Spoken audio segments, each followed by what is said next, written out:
ជំរាបសួរបងប្អូនខ្មែរជាទីរាប់អានទាំងអស់ដែលនៅគ្រប់ប្រទេសទាំងអស់ហើយខ្ញុំឈ្មោះលៀងហើយខ្ញុំនៅ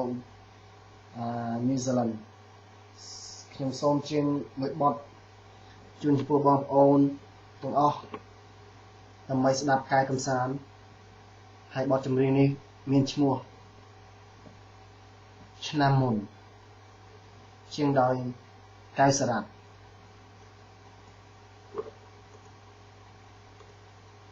ឆ្នាំមុនបងបានជួបនឹងអូនម្ដងច្រើនខែកន្លងមកខានបានជួបស្រីពេទឹកភ្នែកសោកាលំរហូតនេះនៅបងចាំមើលផ្លែលេងពិតដូចពីសន្យាចាំស្ងួនមាត់សូនដំណើររាត្រីយំនៅគ្មានដួងចន្ទ្រីអង្គុយសម្លឹងមើលមេឃាមើលដួងតារារាឆ្ងាយវៃហាទៅហើយញប់អើយញប់យន់បង្គន់មើលតែផ្លូវស្រីនៅក្នុងរាត្រីបងសែនអាឡ័យស្នេហាយប់អើយយប់បាត់សង្សារឲ្យខ្ញុំរំពឹងនរណាបើចន្ទ្រាឃ្លាតឆ្ងាយអូ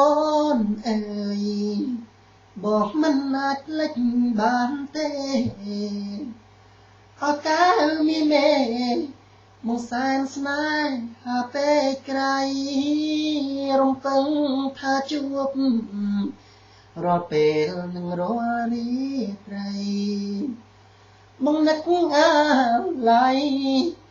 ដល់ថ្លៃពុំមានពេលភ្លេច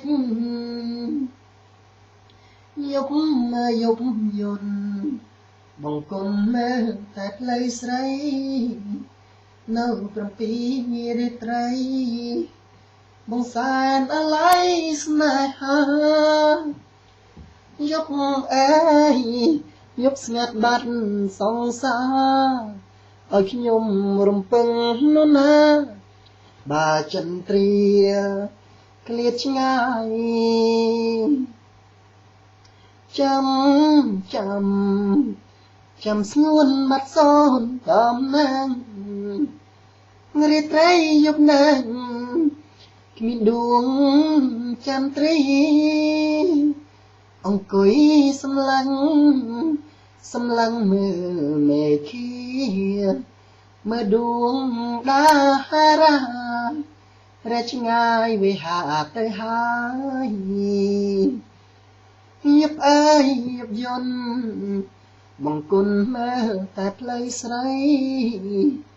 នៅក្នុងរាត្រីបងសែនអាឡ័យស្នេហាយប់អើយយប់ស្ងាត់បាត់សង្សារឲ្យខ្ញុំរំពឹងនរណាបើចន្ទ្រាឃ្លាតឆ្ងាយអូនអើយបងមិនអាចភ្លេចបានទេស្រកែវមីមេបងសែនស្នេហាពេលក្រៃរំពឹងថាជួបរាល់ពេលនឹងរាល់រីត្រីបងនឹកអាឡ័យដល់ថ្លៃពុំមានពេលភ្លេចអរគុណបងប្អូនអ្នកទាំងអស់គ្នាសូមឲ្យបងប្អូនបានសុខសប្បាយទាំងអស់អរគុណច្រើន